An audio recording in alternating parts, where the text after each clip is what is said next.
Hi friends, कैसे हैं आप सब। तो आज के वीडियो में हम लोग बात करने वाले हैं 12th क्लास ऑब्जेक्टिव के ऊपर। हम लोग बात करेंगे जो कि बोर्ड एग्जाम के लिए बेहद इंपॉर्टेंट ये ऑब्जेक्टिव बन जाता है। और ये जो है न्यूमेरिकल टाइप के ऑब्जेक्टिव पूछा गया है और किसी न किसी वर्ष ये पूछा ही गया है। तो देखिए आपका प्रश्न क्या है। प्रश्न रेंडमली लिया गया है, जहां तहां से लगा कि ये ऑब्जेक्टिव जो है पूछ सकता है, तो हम इसको सिलेक्ट किए हैं। तो चलिए आपका ऑब्जेक्टिव नंबर क्या है, A21 यहाँ पे लिखा हुआ है। देखिए दिया गया 2 पॉइंट है ए और बी पॉइंट दिया हुआ है। अब ए और बी पॉइंट के ठीक है अबाउट निकालना है हमको इक्विवेलेंट कैपेसिटेंस का वैल्यू, समतुल्य धारिता का वैल्यू निकालना है।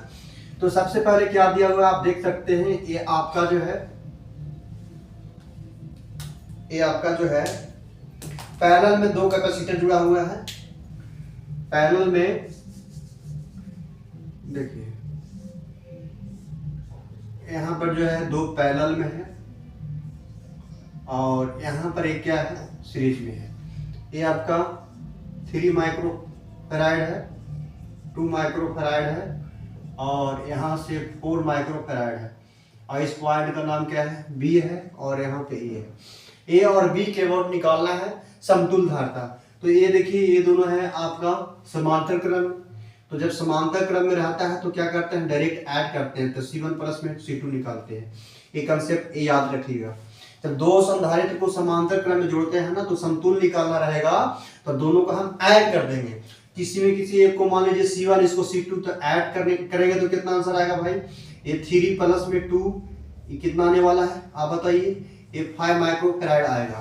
तो यहाँ से हम लोग ऐसे भी तो कर सकते हैं, पॉइंट ए के अबाउट निकालने ठीक है, और यहाँ आपका पॉइंट बी हो गया और ये हो गया। इसको निकालने के बाद ये दोनों के बदले एक कितना आया 5 माइक्रोफैराड आ गया।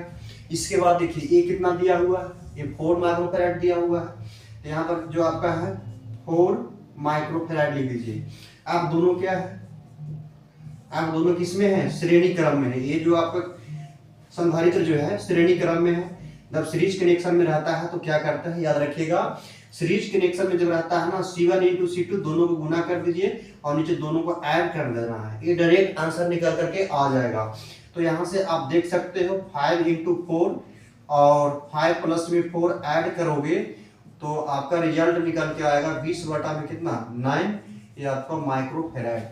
तो ए और बी पॉइंट के बीच में जो समतुल्य धारिता जो है कितना आया 20 बटा में 9 माइक्रोफैराड, जो कि option number C is correct answer दिख रहा है।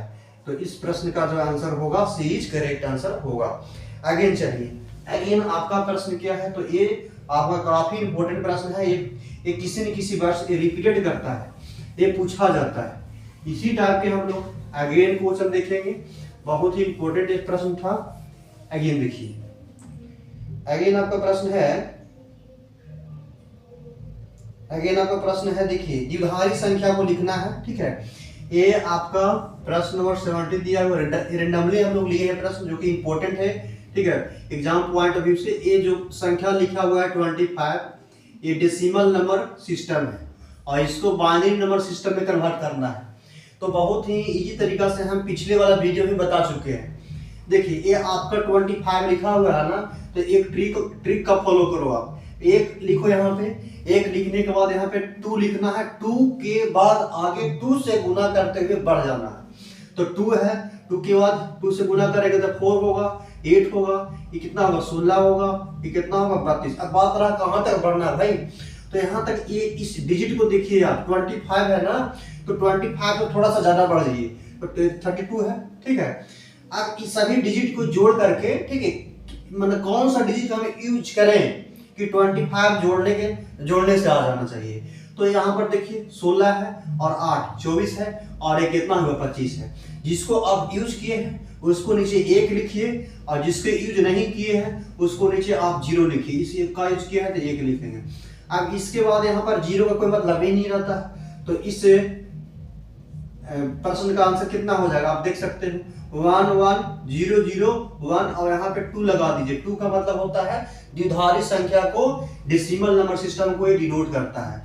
तो इस प्रश्न का आंसर है, यानी कहने का मतलब है 25 जो है ना ये डेसिमल नंबर सिस्टम है और इसको हम बाइनरी में लिखना चाहेंगे तो यहाँ पर क्या लिखाएगा भाई 11001, जो कि ऑप्शन नंबर देख सकते हैं।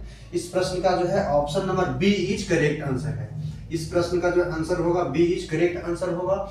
इसी टाइप के यदि 32 के पूछता या 33 का पूछता, 8 डेसिमल संख्या है, बाइनरी में कन्वर्ट करना है, तो हम लोग इजी तरीका से कैलकुलेट कर लेंगे। ठीक है, ये आपका आंसर हो गया। अच्छा, ऐसे ही पूछ सकता है, एक पॉइंट और बता देते हैं। आपसे पूछेगा ऐसे 11001, ये किसका लिखा हुआ है? देखिए, ये दूसरा टाइप का प्रश्न हो गया। ये आपका डेसिमल बाइनरी है, द्विधारी संख्या है, इसको डेसिमल में कन्वर्ट करना है। ठीक है, डेसिमल में कन्वर्ट करना है, तो इसको कैसे करेंगे? कुछ नहीं करना है। इसके नीचे हम क्या बोले थे, एक ट्रिक यूज कीजिए। 1 से शुरू कीजिए, 1 के बाद 2 लिखना है, 2 के बाद 4 लिखना है, 4 के बाद 8 लिखना है। 0 के नीचे वाला संख्या को आप कैंसिल कर दीजिए, काट दीजिए, और बाकी 1 है ना, इसको और इसको ऐड कीजिए तो 8 है कितना 9, ये 9 का लिखा हुआ है। ठीक है, तो इस टाइप का प्रश्न जो है अक्सर बोर्ड के एग्जाम में पूछे ही जाते हैं। ठीक है, इस टाइप का जो प्रश्न है पूछा ही जाता है। अगेन आप क्वेश्चन देखिए, अगेन आपका क्वेश्चन है, हाँ ये भी बहुत इंपॉर्टेंट प्रश्न है 25 का, बहुत इंपॉर्टेंट है। देखिए कह रहा है ना कि 5 माइक्रोफैराड हमको जो है समतुल धारिता प्राप्त करना है। ठीक है, 5 माइक्रोफैराड जो है हमको समतुल धारिता प्राप्त करना है, जो कि प्रत्येक धारिता, प्रत्येक संधारित्र की धारिता जो दिया हुआ ना 2 माइक्रोफैराड है। आप बताइए कि समतुल धारिता हमको प्राप्त करना 5 माइक्रोफैराड, और प्रत्येक संधारित्र का जो कैपेसिटेंस है ना, कैपेसिटी जो है ये 2 माइक्रोफैराड है। आप किसी को चाहे तो समांतर में जोड़िए, चाहे तो श्रेणी में जोड़िए, उसको जोड़ने के बाद कितना आना चाहिए? हमारा आंसर 5 माइक्रोफैराड आना चाहिए। तो कितना संधारित्र का उपयोग हम लोग करेंगे? 6 गो की, 5 गो की, 3 गो की, 4 गो? आप बताइए। देखिए, तो सबसे पहले हम क्या करते हैं, 2 गो आप कैपेसिटर को, 2 गो संधारित्र को आप श्रेणी में जोड़ दीजिए। ठीक है, बिल्कुल ठीक है। 2 और 2 गो संधारित्र को आप जब पैरेलल में जोड़ रहे हैं। ठीक है, पैरेलल देखते हैं, 2 को सीरीज में जोड़ दिए और 2 को पैरेलल में जोड़ दिए। अब प्रत्येक का जो धारिता है 2 माइक्रोफैराड है। यहाँ पर भी 2 माइक्रोफैराड, यहाँ पर भी 2 माइक्रोफैराड है। अब यहाँ से पॉइंट मान लीजिए ए, और यहाँ पे आप पॉइंट मान लो बी। यानी कहने का मतलब है ये समतुल धारिता जब निकालेंगे ना तो कितना आना चाहिए? 5 आना चाहिए। देखो ये सीरीज कनेक्शन में है, तो सीरीज में जब रहता है तो क्या करते हैं भाई, दोनों में गुना करके और नीचे में क्या करना पड़ता है? ऐड करना पड़ता है। अभी जस्ट बताया है। और जब ये आपका पैरेलल में रहता है तो हम लोग क्या करते हैं? डायरेक्ट ऐड करते हैं। आप ऐसे करो तो 2 + 2 कितना हो गया? 4 हो गया। अब यहाँ से जोड़ने के बाद 4 आएगा, गुना करने के बाद 4 आएगा, जोड़ने के बाद भी 4 आएगा, प्लस में 4 है, और यहाँ पे देखिए कैंसिल होगा तो 1 बचेगा, तो 1 प्लस में 4 कितना है? 5 है ना। तो इस प्रकार से कै हम संधारित्र का यूज किए हैं। अब देख सकते हैं कितना संधारित्र का यूज हुआ है, तो 1 2 3 4। तो इस प्रश्न का आंसर कितना हो गया? 4। तो हम लोग 4 संधारित्र लगाएंगे। ठीक है, तो ये प्रश्न